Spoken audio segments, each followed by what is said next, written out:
Okay, my name is Rasandran. I've been in the teaching line for more than 40 years.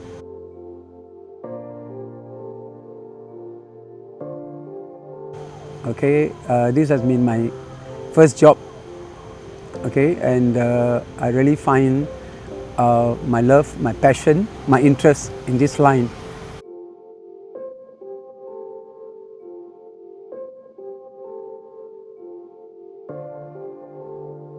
And it has been a very enjoyable journey.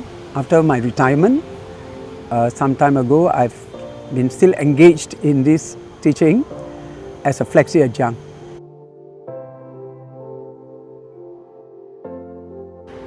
If you can appreciate the small things in life, it has a greater impact. The little things are the one that makes the biggest difference. Like early morning when you come to your staff room and say, "Hi, good morning." And they use that whenever I see them in the canteen, all that. Mr. Ras, team, KIP, knowledge is power. I feel damn good. Okay, something has sunk into them.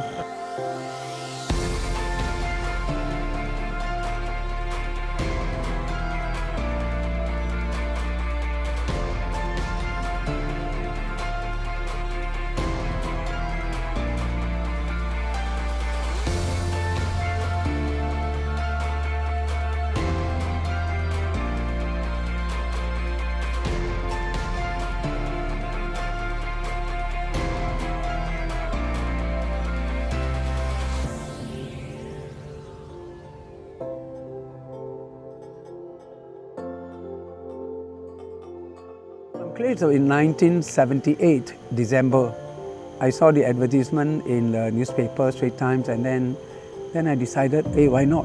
And I was also keen in teaching students and also learning more. I think it's a learning journey. I would love to be part of it. I studied English language, literature, and history. So I taught these three subjects and PE as well. I thought if a PE teacher, I can take up PE lessons and I can also enjoy my interests like soccer, track and field, hockey. While coaching the students, I will also have my fun, and it's like a win-win situation. Teaching, my first day of teaching was on my birthday, January 22nd. When I stepped in, it was, and when I looked around, 42 girls. It was a home economic class at Henderson Secondary. So, oh my God, how to manage 42 students and all that. But then sharing, getting help from the fellow teachers, the form teachers and other subject teachers, I was able to overcome and all that. But we had a good support from our colleagues. So when I was posted to school, I decided to take up soccer as a CCA first year, and I was so enthusiastic, just like the students. I was taking care of the lower secondary pupils at Henderson Secondary School at Bukit Merah. So that was my first year as a soccer teacher in charge, and a pool of 13-year-old and 14-year-olds, and I gathered them, trained them, rain or shine and all that. It was exciting. Early morning before my lesson started at 1 o'clock. So morning, 8 o'clock, I'd be in school, on the school field, and then we start training the students and all that. And beside that, I would let them watch the World Cup videos just to interest them, World Cup and all that. Yeah, beginning, of course, we are looking for resources. Resources. We want to go to class well prepared, because if you're well prepared, then you're confident to handle the class and you keep them engaged. I think the key word is engagement. If the class is well engaged, the teachers would not have any issues. The first phase was building my career, initially learning the tricks of the trade, like they call it, professionalism. We have to learn. So there's a lot of knowledge to be gained, then practical things to learn, a lot of consultation. That's the challenge. We have to open up. We cannot be so reserved or reticent. We must be proactive. I really find that being cheerful, being optimistic, it goes a long way. Challenges are there. Challenges comes in many forms and all that. Students, parents, sometimes everywhere you go. But it's how you handle it.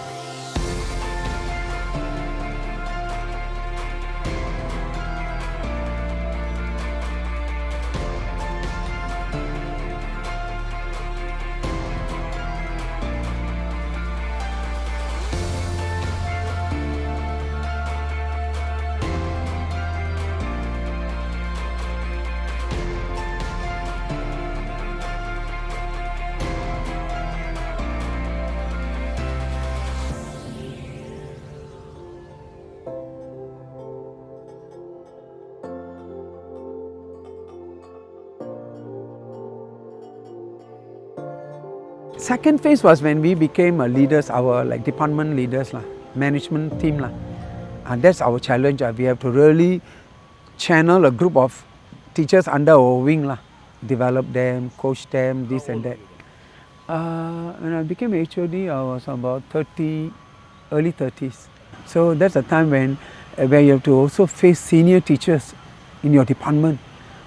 How are you going to convince a very senior 50 or 60 years who got a lot more experience than you? Strategy was to sit down and talk as how, then just over a cup of coffee how anything so far, would you like to go for any courses, would you like to, no, this is a very popular course, so it can give you a better insight how you can bring the students to the next level. Lifelong learning, MOE encourages that. We are all for that. We tell our students lifelong learning, don't stop after your O-levels or A-levels, or continue learning. And then we try to understand the children's background or what are the weak areas. I always like the strategy SWOT, strength, SWOT, strength, weakness, opportunity and threat. I love to use this across. How do you use it? So strength means I would like to find out from every single student what are their strengths. Maybe in terms of CCA or in terms of they're good in mother tongue or English or what, because they are doing about 8 to 10 subjects. So I see where their strength and all that, try to praise. I'm a great lover of all the mnemonics. POP, the power of praise. And I was fascinated by this interesting statistic from USA.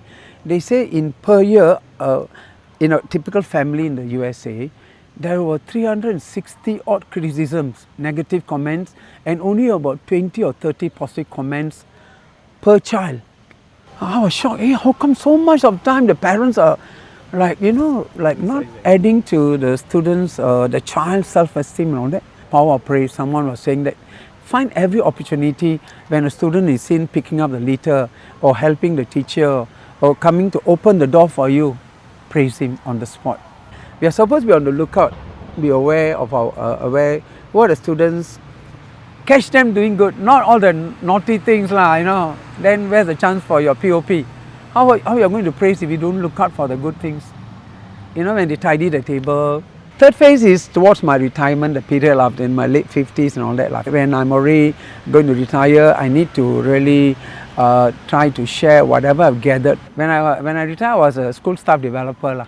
There's a new appointment that came about in the 2000, school staff developer, who will be merely, on top of teaching lessons, he will be looking into the needs of where we can bring the science teachers up based on results, past year results, feedback from students. Every school has it. Every school has SSD. Primary, secondary, anywhere. And this person is trained to organize courses, workshops, arrange for visitors or whatever, and then get feedback from teachers, what do you want to do. Or the final phase is where you are in a position where you try to share what you have learned, whatever you accumulated with new teachers, to your family members or those who are aspiring and all that. They say, try this, like some of them, like my nieces, nephews, they really, thank you for that. They are really doing well now, they have become HODs and senior teachers also. So I think I've wrapped something, add some value.